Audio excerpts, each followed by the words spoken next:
Welcome to Lecture 4, Bias, Confounding, and Random Error. In previous lectures, we've looked at the PICO format, comparing outcomes between groups, and we've talked about the different types of study designs and conclusions that can and cannot be drawn from them in terms of causal assessment. Today, we'll look at three major aspects of medical studies which are present and may lead us to false conclusions about the research if we don't control for them. In order to trust a study's results and apply them to practice, we must determine that bias, confounding, and random error do not interfere with our conclusions. By the end of this lecture, you should be able to determine the mechanisms by which false conclusions can be reached. In scientific research, namely the three mechanisms in the title, you should also be able to describe methods for controlling bias, confounding, and random error if they can be controlled for, and then you should be able to detect bias and confounding in clinical studies. Let's start the lecture with a clinical conundrum. Let's say a patient comes into your pharmacy with an advertisement with Dr. Oz's face on it. The ad reads, "In a recent comparative study, patients who took Oz Nuggets had a 40% lower risk of heart attack than patients who did not take Oz Nuggets." Dr. Oz has even included a 2x2 table in this advertisement because he knows how important they are to evidence-based pharmacists. So, in the left-hand side, you can see this table. We've got Oz Nuggets and whether or not people took them, yes or no, and then we've got our outcome, heart attacks, up top, and yes or no, whether somebody had a heart attack. So we're going to calculate relative risk, and if you remember, that's going to be the incidence of heart attacks in the group that took Oz Nuggets over the incidence of heart attacks in the group that did not have the Oz Nuggets. And so here we get a relative risk of 0.6. And that is how Dr. Oz is saying that he has a 40% lower risk of heart attack.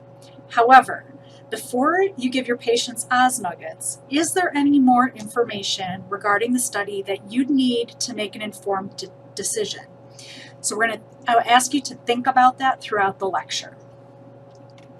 Let's start with bias, which tends to be the component of internal validity assessment that is the most misunderstood. We'll also look at a couple acronyms to help us remember biases in studies. The definition of bias that we're going to use in this class is a systematic error in the design or conduct of a study that leads to an erroneous association between the exposure and the outcome. Bias is generally not the result of investigator prejudice, so it's not usually intentional or malicious. Rather, it's usually a foreseeable consequence of study design. Bias has both magnitude and direction. So in terms of magnitude, it can make a true relative risk of 2.4 appear to be a relative risk of 2.1 or 2.7 or 5.1 if there's bias in the study. So it can have different magnitudes and it can have different directions. It can make the association further from the null, which means that the association appears stronger, or it can push the association toward the null. So we think that there is actually no association when there truly is one if there wasn't bias present. Unfortunately, little can be done to fix or mitigate bias once it's already in the study, so investigators must carefully design and conduct the study beforehand to avoid biases. But we need to know about them as readers so that we can consider them for internal validity and think about how they might affect the outcome of the study. There are many different types of biases which are described in the medical literature. We're going to put all of our biases under two basic umbrellas: selection bias and information bias. Selection bias in observational studies can be defined as errors due to systematic differences in characteristics between those who take part in a study and those who do not. In other words, the patients who we're assigning to our exposure or outcome groups don't truly reflect the overall population of that disease state. So that when the study's done, the association that you find between the variables is not the true association you would find in the real world. Selection bias in randomized controlled studies tended to be errors due to systematic differences in the characteristics between the comparison groups. In other words, patients with a particular type of baseline characteristic are more common in one group than the other group. This is usually called a confounding variable or a potentially confounding variable, and it will be discussed in video 3. The other type of bias is called information bias, which is a flaw in measuring the exposure or outcome data that results in different quality or accuracy of information between the comparison groups. So as where selection bias is generally involved in recruitment and assigning of patients into different groups, information bias is after a study has already been set up and occurs when we're measuring and analyzing outcome data. Let's look at selection bias in the context of an observational study. Selection biases occur in observational studies when differences between the study groups due to the method of assignment or recruitment affect the outcome that is being measured. This can either be on a control or on an exposure. But let's first look at controls. Control selection bias is common in case control studies. Let's say that you're involved in a study where you want to determine if pap smears aid in the prevention of cervical cancer. So you take 500 women with cervical cancer, those are your cases, and you ask about whether or not they've had a pap smear within the previous year, which is your exposure. Then you identify controls by canvassing neighborhoods during weekday hours. It turns out if we had the table on the left-hand side from our data collection, it turns out that exactly 40% of our control patients and 40% of our cases have had pap smears in the last year. So when you conduct or calculate the odds ratio, you'll find that the odds ratio is 1. The exposure rates were exactly the same and the outcome rates were exactly the same, so the odds ratio was 1, indicating no risk or benefit of pap smears. However, there was potential bias in the way that we selected our controls. It turns out that if we had canvassed neighborhoods during weekday hours, we are preferentially selecting patients who may be unemployed, lack health insurance, or don't regularly seek medical care. If we go over to the right-hand side of the screen, this is what you would actually see if your control group was selected in a less biased fashion. If you actually had a representative control group, you would see that many more of these patients get pap smears, and if you rerun the numbers, the actual odds ratio is 0.17, indicating that pap smears are preventative for cervical cancer. So we see in this case that bias has a magnitude. It's changed the odds ratio of 0.17 to 1. We threw bias in the control selection and direction, so it pulled the odds ratio towards the null. In other words, it made it appear as if there was actually no effect for pap smears when there truly was an effect. Let's look at our other two selection biases. Just as we can have control selection bias, we can have exposure selection bias, which is a little bit more common in cohort studies. Let's say we're interested in knowing the impact of smoking cigarettes on heart attack incidence. So we take 10,000 cigarette smokers and compare them to 10,000 cigar smokers, and we say which type of smoking is essentially worse for you in terms of heart attacks. In this example, heart attacks occur in 400 cigarette smokers and 700 cigar smokers over a 10-year period. So the relative risk is 0.4 divided by 0.7, or about 0.57. So it seems like cigarette smoking is safer, but cigar smokers are more likely to be middle-aged men, whereas more women smoke cigarettes, and men tend to have more heart attacks than women in this particular age range in general. If we look at just men in both groups, we find that heart attack incidence is actually the same. But since we selected our exposure the way that we selected it, it had essentially a confounding variable, or the exposure that we selected was associated with the outcome. This biases the results of our study, so we need to be careful about who we're selecting in our control and exposure groups.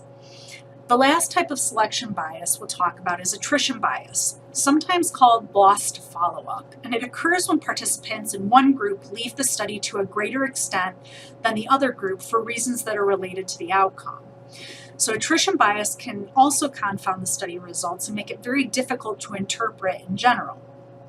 In one particular study, investigators measured the impact of condom distribution on HIV incidence in Africa. They found that the incidence of HIV dropped significantly in the condom group compared to the control group. However, more than half of the participants in the study dropped out, which makes the results really difficult to interpret, because we're not measuring outcomes from patients who drop out of the study. And the easiest way to control for this kind of bias is simply to ensure that you follow up for outcomes with every single patient that you enroll. Let's now turn to information biases. Biases in information for measuring outcomes can come from three basic sources: the memory of study participants, which is usually called recall bias or reporting bias, the use of data from previous records, so this can be misclassification bias or assessment bias, or in investigator measurements or investigator bias. Information biases can occur in both prospective and retrospective studies, and information biases tend to occur after the study begins. So we have our patients selected, but the information biases occur when we're analyzing outcome data. The first two types of information biases we'll look at come from patient outcome data when patients themselves tell us the outcomes. Recall bias implies deficits in memory, and they occur when one group is more likely to recall events than another group. So this is very common in case control studies. For example, if study investigators are trying to determine whether children with spina bifida had mothers who had sore throats during pregnancy, the study may show many more sore throats, 40% versus 5% in mothers with children with spina bifida. This may lead you to believe that there's a high odds associated with a sore throat causing or leading to or being associated with spina bifida. However, this is more likely due to the fact that mothers of children with spina bifida have had far more time to dwell on their past pregnancy and may remember things that mothers with healthy infants would not. So I've written a little bit more detail in the notes section of this PowerPoint, but essentially recall bias is likely to occur when subsequent events are traumatic. So having a child with spina bifida may be traumatic, and therefore the mother may subjectively remember events that are more easily forgotten by people who have not had the traumatic event. Reporting bias is a little different, and it occurs when one group is more likely to report what they actually remember. It's not a deficit in memory. For example, if you have a study which examines how many sexual partners men diagnosed with gonorrhea have had in the past 2 months, men in the gonorrhea group may report more partners, say 3 versus 2, because they're required to call their partners and tell them to come in for treatment. But men who don't have gonorrhea don't need to call their partners and help them out, so they may downplay their actual number of partners for reasons of modesty. This would lead you to falsely believe that people with gonorrhea have more partners when they actually may not. It may just be the result of reporting bias. The next two types of information bias we'll look at are assessment bias and misclassification bias. Assessment bias can be considered an inaccurate measurement introduced by instruments that are used for outcome assessment. For example, if we want to study if NSAIDs cause gastritis or stomach inflammation, we might conclude that if we compared ibuprofen and naproxen, that both do not cause gastritis if we're using an abdominal X-ray to assess gastritis.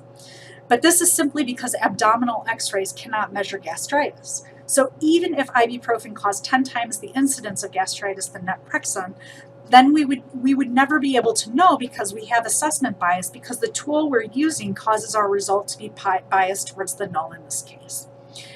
Misclassification bias, also sometimes called measurement error, it's introduced when one group is incorrectly classified as belonging to another study group. For example, in a study of blood thinners used to prevent heart attacks versus placebo, some patients without heart attacks may be incorrectly classified as having had heart attacks. Thereby, you accidentally put patients who had one outcome into the other outcome group, which can skew your results. This can happen not just because of mistakes, but because we might have a very broad outcome category. Say for heart attacks, you're looking at any person with chest pain or angina and counting them as having heart attacks, when really you should be using a much more narrow assessment and using much more objective criteria in order to categorize patients for our outcomes. And the last information bias we will look at is investigator bias, which can be defined as the systematic differences in soliciting, recording, or interpreting information based on knowledge of the study or studied groups. Let's say, for example, you have a randomized controlled trial in which you're assessing a new blood pressure medication against placebo. If you have a physician who knows the patient is on a blood pressure medication, they may be confused when a patient comes in and their blood pressure is high.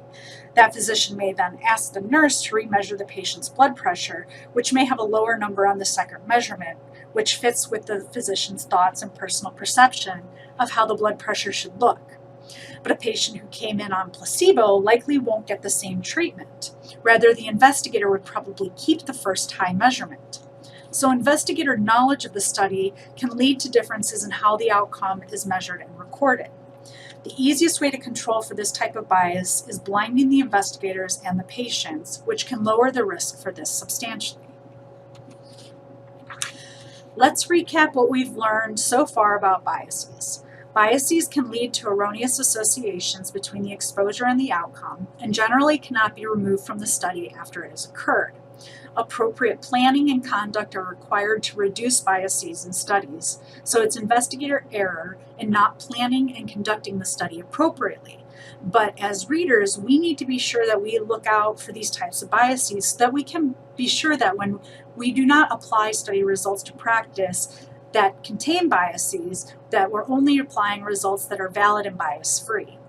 The types of bias we've looked at are selection and attrition bias under the selection bias umbrella, and recall, reporting, assessment, investigator, and misclassification biases under the information bias umbrella.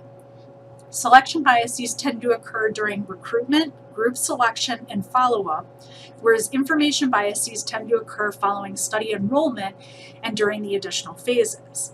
This is a good slide for you to study for your midterm and for your quiz before class. It can be difficult to remember where to look for biases. Luckily, the Rambo-Man acronym can help us out a little bit. So places to remember to look for biases in studies include the recruitment phase, the allocation phase when we're assigning groups, the maintenance phase, so how many people are staying in the study, blinding of investigators and patients, objective measures and analysis. So the RAM or RAM usually involves selection biases, and the Bowman typically involves information biases due to outcome assessment.